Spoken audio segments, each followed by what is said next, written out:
Graça e paz, queridos. Amém? Tá tudo bom? Graças a Deus. Isso é bom, né? Vamos estudar hoje Juízes capítulo 10. Depois de Abimeleque, levantou-se para livrar Israel Tola, filho de Puá, filho de Dodô, homem de Issacar. Ele habitava em Samir, na região montanhosa de Efraim. Liderou Israel 23 anos, morreu e foi sepultado em Samir. Depois dele levantou-se Jair, gileadita, e liderou Israel 22 anos. Tinha este 30 filhos que cavalgavam, 30 jumentos. Tinham 30 cidades em Gileade que se chamavam Avote Jair, até o dia de hoje. Morreu Jair e foi sepultado em Camon. Então tornaram os filhos de Israel a fazer o que era mal aos olhos do Senhor. Serviram aos Baalins e Astarote, e aos deuses da Síria, e aos de Sidom, de Moabe, e dos Amonitas e dos Filisteus. E porque deixaram o Senhor e não o serviram, acendeu-se a ira do Senhor contra Israel, e os entregou nas mãos dos Filisteus e dos Amonitas, os quais nesse mesmo ano os oprimiam e humilharam. Por 18 anos oprimiram todos os filhos de Israel que estavam do lado leste do Jordão, em Gileade, na terra dos amorreus. Os amonitas também passaram o Jordão para pelejar contra Judá, contra Benjamim e contra a tribo de Efraim. E Israel se viu muito angustiado.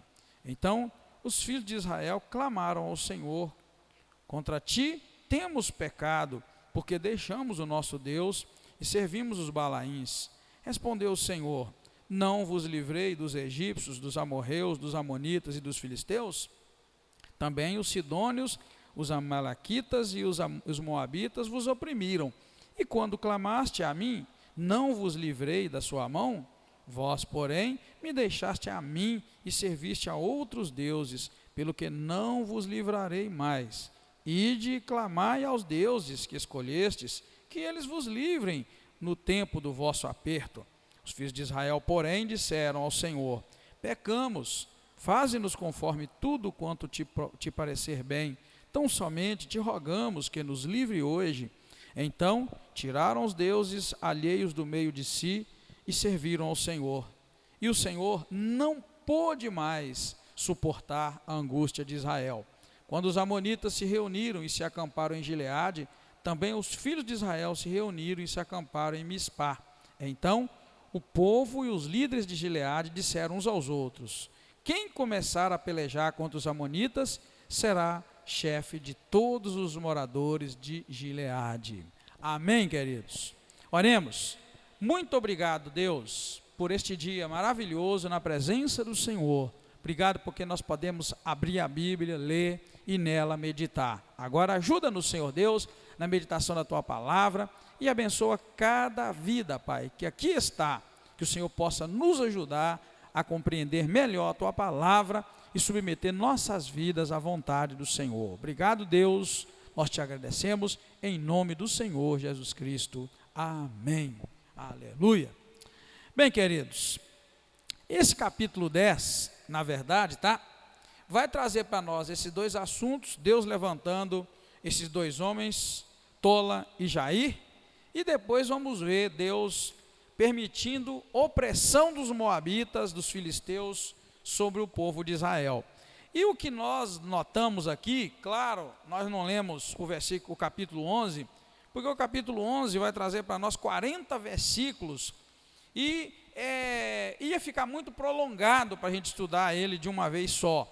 Então nós estamos estudando o 10, que na verdade é uma introdução para o capítulo 11, tá? O capítulo 10 é uma introdução para o capítulo 11, como os irmãos acabaram de ver. Nós encontramos então o que?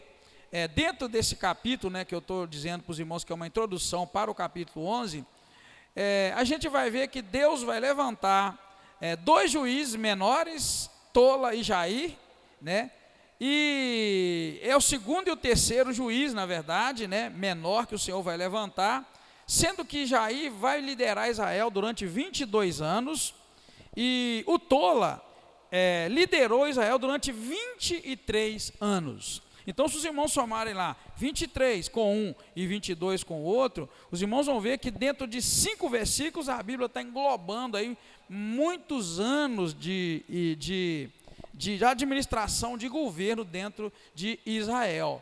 Nós já vimos o que até este capítulo que nós estamos, até o capítulo 10. Nós vimos que Israel já sofreu nas mãos da Mesopotâmia e Deus livrou Israel. Israel sofreu na mão dos moabitas, Deus livrou Israel. Israel sofreu na mão de Jabim e Sísera, Deus livrou Israel. Deus permitiu os midianitas escravizarem Israel por um bom tempo, Deus foi e livrou. E agora nós vamos ver Israel cair nas mãos dos filisteus e dos amonitas. Tudo isso, irmãos, por causa do pecado de Israel. Tá? Os irmãos vão notar que sempre que Israel fazia aquilo que não agradava a Deus, Deus permitia que Israel caísse vamos chamar assim, na desgraça, caísse na escravidão. Um povo vinha e escravizava Israel. Então é isso que nós vamos ver agora, né? Nesse capítulo nós vamos notar isso. Deus acaba levantando, né, esses 2 homens, tá? Para poder governar Israel. Um governa 22 anos, o outro governa 23. Quanto que dá 22 anos mais 23 anos? 40 aí? 40 e quanto? 45, né? 43 com 22, né? 40 com mais 40, 3 com mais 2, 5. Então nós vamos ver que durante esse tempo aí, esses versículos de 1 a 5, não traz detalhes. Outra coisa que chama a atenção é que não traz detalhes sobre esse tempo em que esses 2 homens governaram, né, julgaram Israel, mas mostra para nós que eles julgaram Israel, e foi um tempo de paz, um tempo de sossego, né? Mas aí Israel volta ao pecado, e agora eles vão sofrer 18 anos nas mãos dos amonitas e dos filisteus, né? Não vai ser, irmãos, um texto como os outros, mas vai mostrar para nós aqui um contexto espiritual de muito valor para nós. Eu disse para os irmãos que a gente precisa ler a Bíblia e entender ali o que está acontecendo, e depois buscar entender também como Deus agiu dentro daquele capítulo, para a gente compreender. Então o que vai acontecer a partir do versículo 6? Vai mostrar para nós o que levou Deus a permitir que amonitas e filisteus escravizassem Israel e maltratassem. Isso nós vamos encontrar logo no início aí, versículo 6. Então, tornaram os filhos de Israel a fazer o que era mal aos olhos do Senhor, serviram aos Baalins, a Astarote, aos deuses da Síria e aos de Sidom e de Moabe, e dos moabitas e dos filisteus. Aí vai dizer, e porque deixaram o Senhor e não o serviram, acendeu-se a ira do Senhor contra Israel e os entregou nas mãos dos filisteus e dos amonitas. Então fica claro, foi porque o povo resolveu adorar outros deuses, foi que Deus então se irou contra o povo de Israel e permitiu que os filisteus e os amonitas escravizassem Israel. Guarda isso, porque o povo adorou a outros deuses, a ira de Deus se acendeu contra eles e fez com que eles vivessem escravos, tá, irmãos? Vivessem escravos. Então, a gente tira lição daí, né? A gente tira lição daí.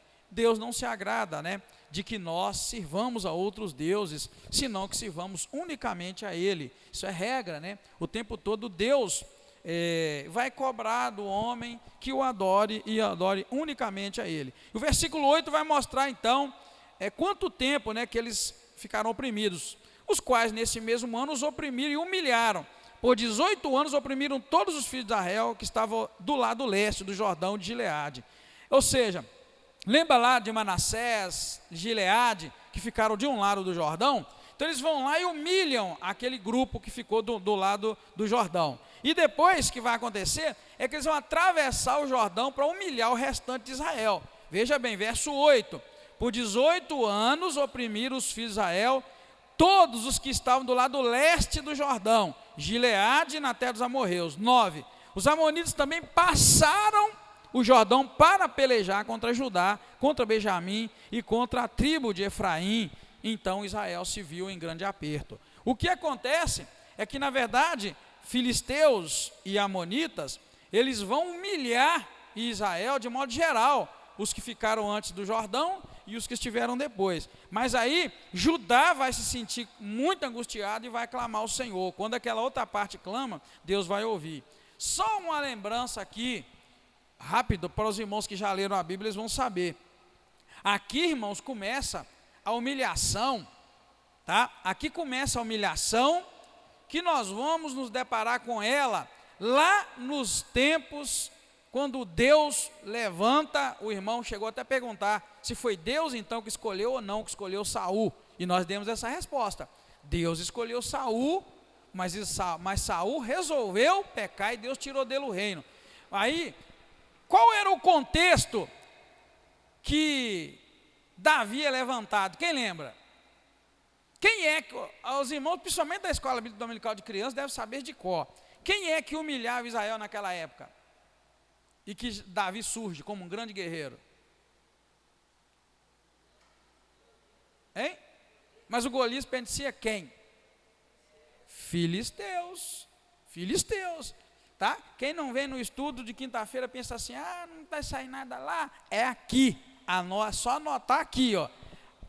Muito antes de surgir Davi, muito antes de chegar lá em Samuel, nós vamos, irmãos, ver aqui começa a humilhação. É aqui o contexto histórico que vai surgir aquela humilhação. Tanto que a minha tradução já traz a palavra humilhação, tá? A minha Bíblia traz a palavra humilhação, tá? Dessa forma nós vamos notar que é o que vai estar acontecendo quando Davi, que de certa forma, os irmãos lembram disso, quando Davi vai levar lá coisas para os irmãos dele que estavam na guerra, né? Levar os produtos para os irmãos dele na guerra, ele fica magoado, irritado com a humilhação que ele viu que os filisteus humilhavam Israel, humilhando mesmo. A palavra é humilhação, e a minha Bíblia que traz a palavra humilhação. Olha, versículos 7 e 8. Acendeu-se a ira do Senhor contra Israel e os entregou nas mãos dos filisteus e dos moabitas. É aqui que Deus está entregando Israel para a miséria, tá? Por causa do pecado deles. E o versículo 8: os quais nesse mesmo ano os oprimiram e humilharam por 18 anos, oprimiram todos os servos de Israel. Então, queridos, a palavra é humilhar e oprimir.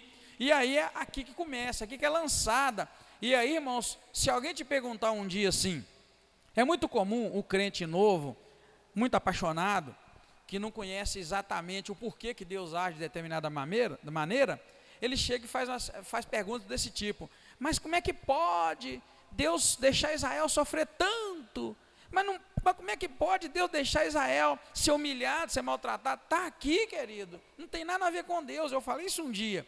Aqui está dizendo porque o povo pecou, Deus ficou triste, deixou o povo ser envergonhado e humilhado. E é o contexto por causa do pecado. Não é envergonhado, é a mesma palavra, é por isso que eu falei aqui envergonhado agora, porque é a mesma palavra, era humilhado, envergonhado.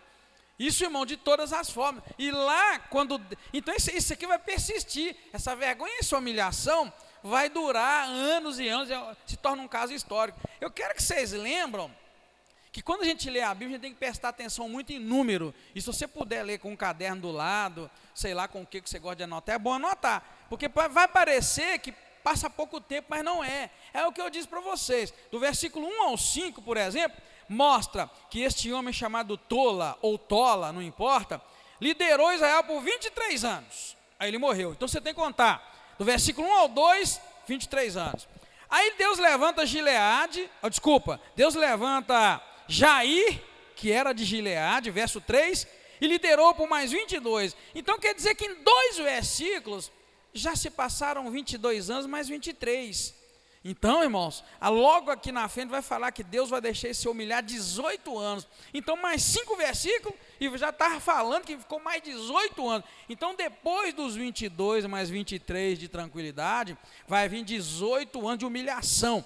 Os filisteus vão humilhar Israel durante 18 anos aqui nesse texto que nós estamos lendo. Então, a gente tem que ler com cuidado para a gente poder entender, né, o que está acontecendo. Então, guarda aí para você que gosta de conhecer na verdade, a palavra de Deus, e não apenas de ler, é que aqui em Juízes 10 está lançada a pedra, vamos chamar assim, fundamental, a base da humilhação que Israel vai viver lá no tempo em que Deus vai levantar Saul, e Saul vai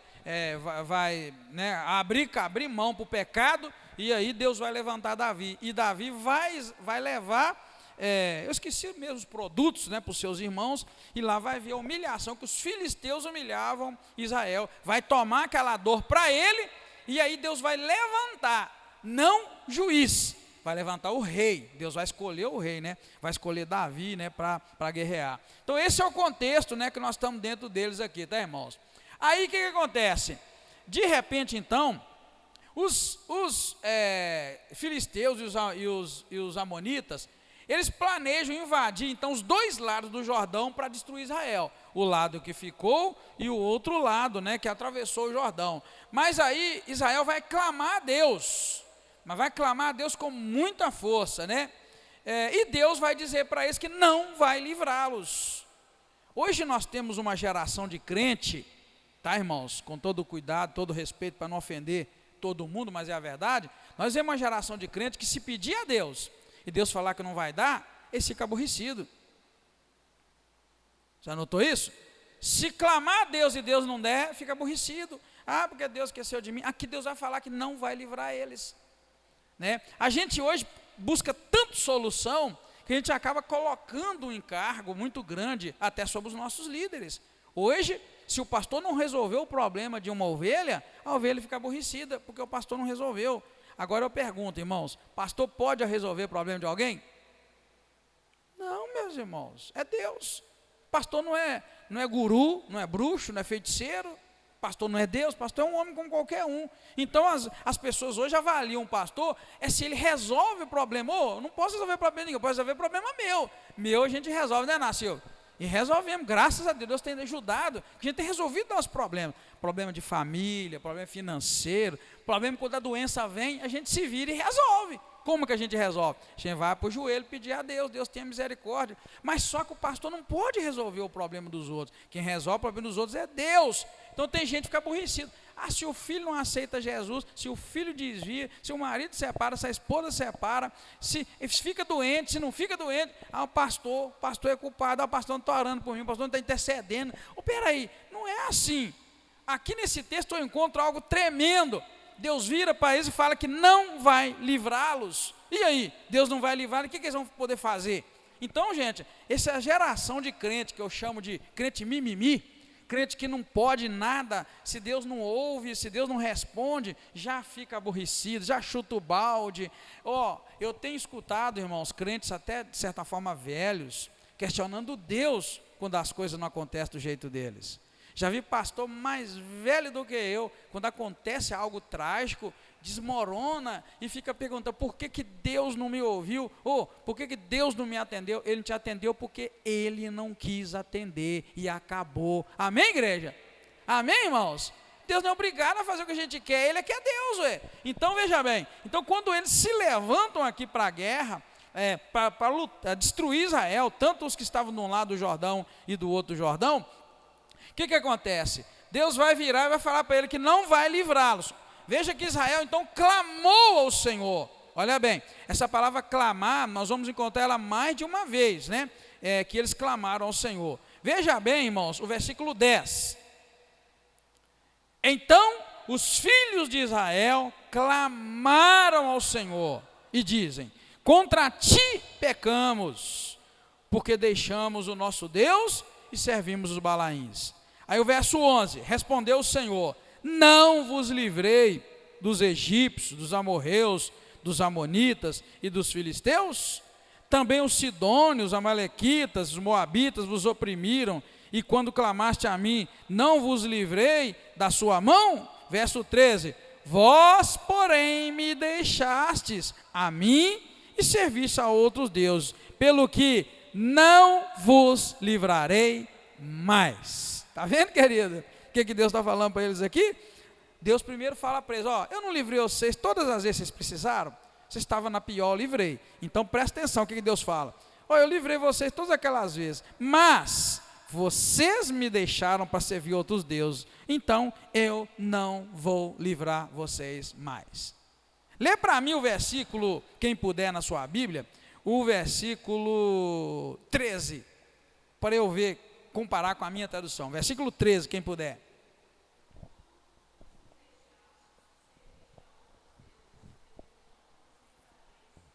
Amém. A mesma coisa que está na minha. Diferente? Isso. Então está a mesma coisa. A minha Bíblia está de vocês. Irmãos, o que eu quero trazer hoje para nós? Isso nos ajuda a fortalecer, irmãos, a virar crentes mais fortes. Deixar essa coisa, sabe? Hoje o que nós mais precisamos é de crente forte, irmão. Crente forte, assim, crente estruturado, né, irmãos? Crente que não se abala diante do que vier. Deus aqui, irmãos, até lembra eles, ó, livrei você dos egípcios, livrei de tanta gente, toda vez que vocês clamaram, não livrei? Então tem um negócio, mas agora vocês, depois de eu livrar vocês, o tanto que eu livrei, vocês escolheram pecar, então fica sabendo que eu não vou livrar vocês mais. Isso, irmãos, é a resposta de Deus para aquele povo que estava clamando a Ele. Se eu perguntar aqui hoje, quantos estão clamando a Deus por alguma razão? Talvez todos vão levantar a mão. Israel também estava clamando a Deus, irmãos, por livramento. E não é só clamando a Deus por livramento, irmãos. Israel estava confessando o próprio pecado, dizendo, Senhor, reconhecemos que nós pecamos contra o Senhor, livra-nos. E Deus virou e falou, não, vocês escolheram pecar, eu não vou livrar. Só que tem um detalhe aqui embaixo, irmãos, que é próprio de Deus. Mas eu quero dizer para os irmãos, para a gente aprender a assumir a própria desgraça. Viu que palavra pesada esse capítulo 8 está trazendo para nós? A gente assumir, irmãos, a própria desgraça. Deus não é obrigado a me abençoar, a me livrar dos meus inimigos, ou te livrar dos teus inimigos, sendo que você escolheu pecar. Tá? É o que tá, é a lição de hoje, maravilhosa, né? É a lição de hoje, é que Deus não muda essa questão. Deus é justo, infinitamente justo. Ele é bom também, tá? Deus é justo, mas Ele é bom, Ele é misericordioso. Só que em determinado momento, Deus vai te deixar padecer, sofrer e lutar para que você entenda. E olha bem, irmãos, tem gente que acha assim, pequei, eu confesso meu pecado, e Deus apaga tudo, e Deus já me abençoa. O povo aqui estava confessando, Senhor, nós pecamos contra o Senhor, então vem nos abençoar. E Deus vai e responde para eles que não vou vos livrar mais. Olha o versículo 10. Então os filhos de Israel clamaram ao Senhor. Olha o clamor de Israel. Contra ti temos pecado, porque deixamos a nosso Deus e servimos aos Balaíns. Primeiro Israel faz uma confissão no versículo 10, e Deus vira para eles e lembra de todos os livramentos que deu, e chega no versículo 13 e fala, mas vocês deixaram a mim e serviram outros deuses. Então meu camarada, ele vira para Israel e diz assim, eu não vou livrar vocês mais. Então, queridos, é uma palavra assim, que a gente precisa colocá-la em nós, remoer. Existe uma onda muito grande hoje, de, como eu disse, qualquer coisinha, a gente já chuta o balde, já não vai mais para a igreja, vai para Deus, não quer Deus, e aliás, quer a bênção de Deus, mas não quer Deus. E você já notou que Deus não está aqui oferecendo bênção? Ele está querendo comunhão com Ele. Por isso que Ele virou para o povo e falou assim, olha, vocês escolheram servir outro Deus. E o pastor Moacir foi lá no versículo 14, que na minha Bíblia diz do mesmo jeito. Deus vira para eles, então, vocês me abandonaram, foram servir os Balaíns, foram servir outros deuses, então agora vai lá e pede os outros deuses para livrar vocês. Está vendo, querido, por que Deus não nos livra? Porque Ele permite que os deuses que nós escolhemos nos livrem. Um dia, eu disse aqui na igreja mais de uma vez, que o Deus que essa geração conhece, Ele é muito fraco. O Jesus que essa geração conhece é muito fraco. Esse Deus e esse Jesus dessa geração, aceita chamá-lo de você, de cara. Eles tratam o Deus de hoje e o Jesus de hoje é tratado como um melhor amigo, um adolescente, um amor que a gente abraça, que a gente beija, que a gente dança, que a gente senta no colo. É isso que as músicas estão traçando Deus e Jesus. Então, queridos, é por isso que o Deus deles é igual esse Deus aqui que Deus vira para eles e fala, na hora do aperto, então vai lá e busca esse Deus, fraquinho, homem, Está entendendo, querido? O que é que a gente está fazendo, criando para nós?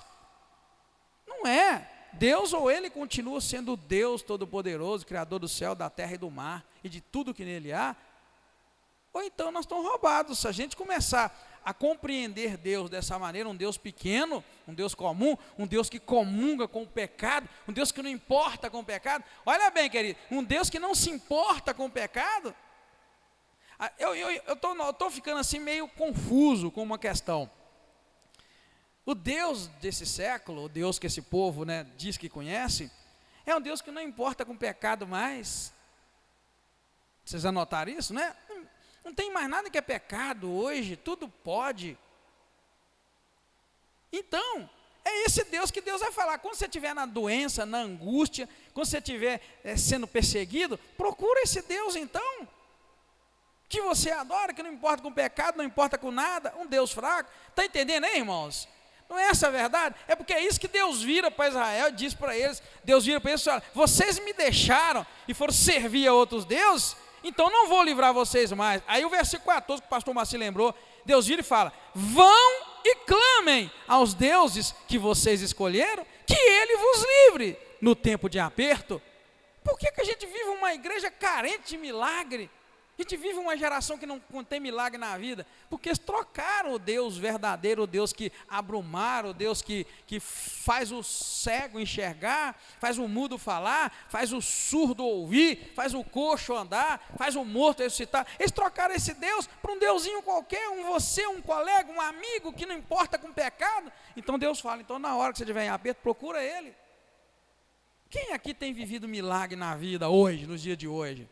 31 de dezembro está chegando, aí nós vamos dar oportunidade para os irmãos virem aqui testemunhar das bênçãos que Deus fez. Deus fez coisas tremendas na minha vida, na vida da Ana Silvia, durante esse ano de 2019. Sabe por que Deus fez coisas tremendas na minha vida? Porque o Deus que eu creio, que eu arranco aqui de dentro da Bíblia, é um Deus tremendo, um Deus enorme, um Deus grande, que tudo pode, porém, é um Deus também que odeia o pecado e eu não posso pecar. Então o meu Deus ainda é o Deus da Bíblia. Então por isso que Deus faz o impossível. Tem coisas esse ano que eu pedi desse tamanzinho, Deus me deu infinitamente maior. Deus deu muita coisa para nós esse ano. Deus fez muito pela minha vida. Vitórias tremendas que o Senhor deu, coisas que seriam impossíveis. Mas sabe por quê, querido? Eu ainda sou daquela geração antiga, daquela geração velha, que ainda não engoliu, não absorveu esse Deusinho de hoje, que nada pode. Primeira coisa que o meu Deus, que o Deus da Bíblia, irmãos, mostra para nós, é que Ele odeia o pecado. Se nós começarmos a ver Deus como puro, olha, irmão, Deus odeia tanto o pecado. Tá, eu estou trazendo para vocês, não está ali, é só para vocês verem por que Deus, quando vira para Israel, fala, então vai agora, procura os deuses que vocês escolheram. Isso para mim tem lição, porque na verdade Deus está falando isso comigo hoje, com você. Procura o Deus que você escolheu para te socorrer. Se você me vier, pastor, eu estou orando tem muito tempo e o socorro não vem, porque o teu Deus que você escolheu não é o Deus grande que está aqui. Você está crendo num Deus muito pequeno, muito menor. É isso que nós estamos aprendendo hoje, que Deus está falando para Israel. Então pede o Deus que você escolheu. Então, querido, isso é de muita importância para nós. Então, estou trazendo para você perceber. Primeira coisa que Deus odeia é o pecado. Se você quer crer em Deus, creia num Deus santo que odeia o pecado. Se você começar assim, você vai notar que a Bíblia inteira está mostrando que Deus não convive com o pecado. As primeiras aparições de Deus na Bíblia, presta atenção no que eu estou perguntando, eu gosto de perguntar no estudo bíblico. As primeiras aparições de Deus na Bíblia, você vai notar uma coisa. Nós encontramos Deus criando todas as coisas, não é?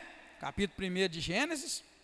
Logo depois, Deus fazendo o homem à imagem e à semelhança dele, não é? Depois cria também a mulher para viver ali. E logo, logo você vai ver qual o posicionamento de Deus com relação ao pecado. Enquanto estava Deus sozinho, glória a Deus, aleluia, estava tudo bem. Quando o homem entrou na história, surgiu o pecado. E quando surge o pecado, o que Deus faz, irmãos? Para e pensa lá na Bíblia em Gênesis. Quando Eva e Adão pecam, o que Deus faz? Deus continua do mesmo jeito que era antes com Adão e Eva? O que Ele faz? Vocês que estudaram a Bíblia sabem. Hein? Primeiro Adão se afastou. E depois Deus selou aquilo e falou: olha, não dá mais você viver aqui no jardim, onde eu venho toda tarde e converso com você. A partir de agora, está vendo, querido, como é que Deus age com o pecado? Esse Deus, irmãos, que esse povo hoje está crendo, um Deus que não importa com o pecado. Eu posso assistir qualquer coisa na TV, eu posso falar qualquer coisa, eu posso pensar qualquer coisa, eu posso agir de qualquer maneira, eu posso fofocar, posso detonar, eu posso derrubar. Querido, esse não é o Deus da Bíblia. Para ele não entrar mais. Então, querido, se você quer um Deus que resolve o seu problema, volta para esse Deus daqui. É o que Deus está falando para Israel aqui. Eu estou pegando só esse sapato para vocês entenderem. Israel clamou e confessou o pecado. Eu e você também temos que clamar e confessar o pecado.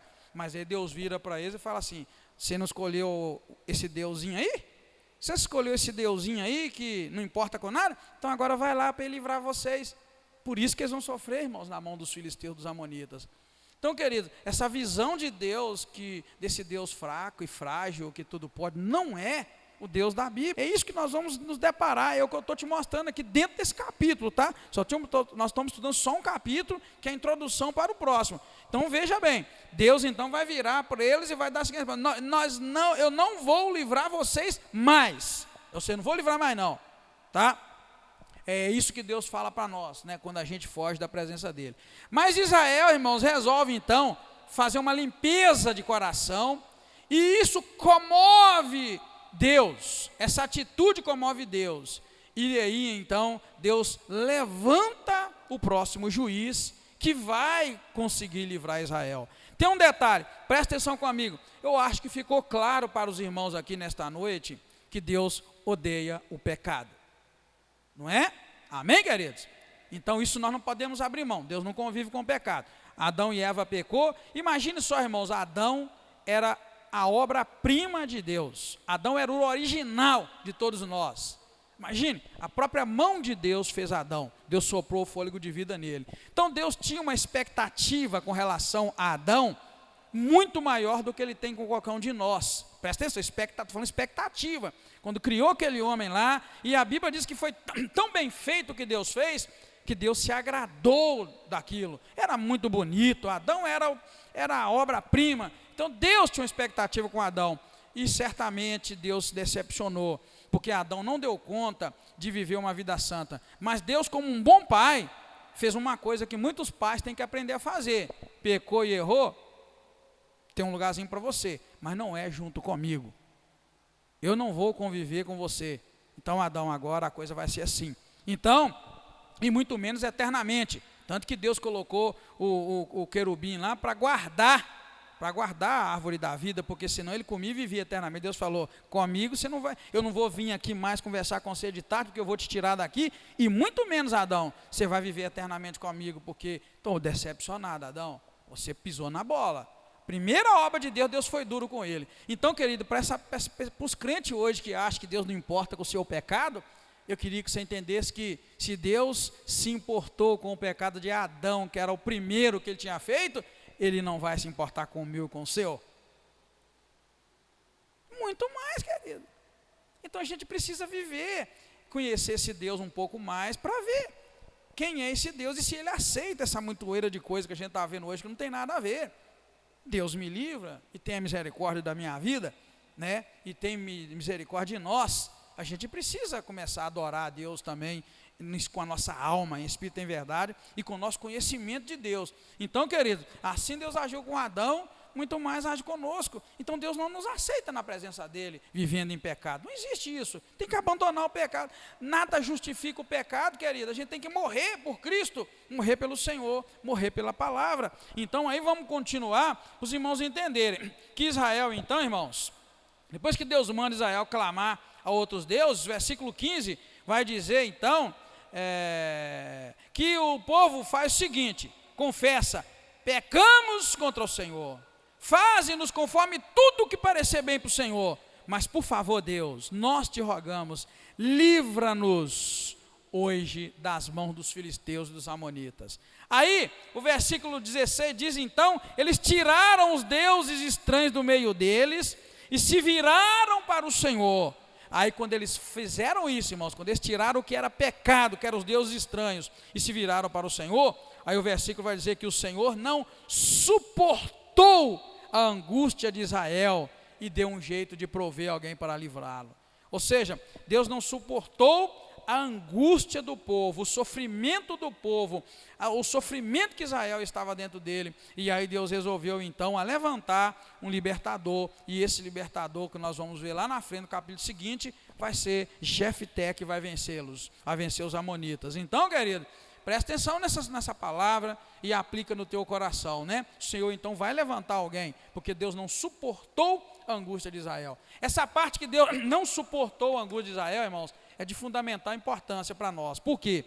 Se você se quebrantar diante do Senhor e reconhecer a soberania de Deus, a grandeza de Deus, e arrancar os deuses estranhos, tudo aquilo que nós usamos como fuga e desculpa para não adorar a Deus, Deus certamente vai se comover, né, com o nosso sofrimento, com a nossa dor. O que nós concluímos então, dentro deste capítulo, que é uma introdução para o capítulo seguinte?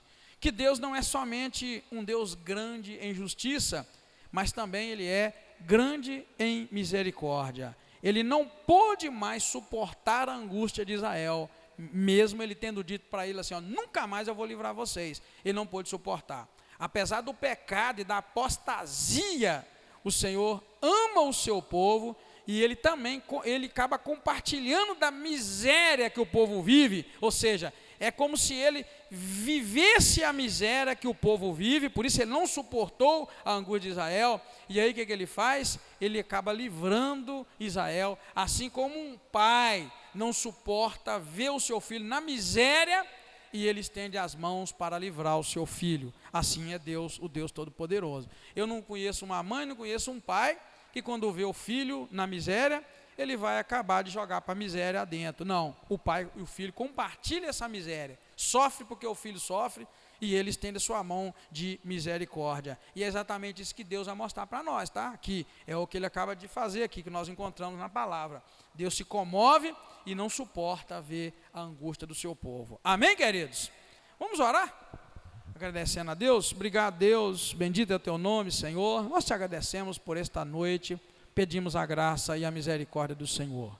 Pedimos porque Satanás, meu Deus, com fúria, tem, meu Pai, enchido a cabeça das pessoas de mentiras com relação à tua palavra.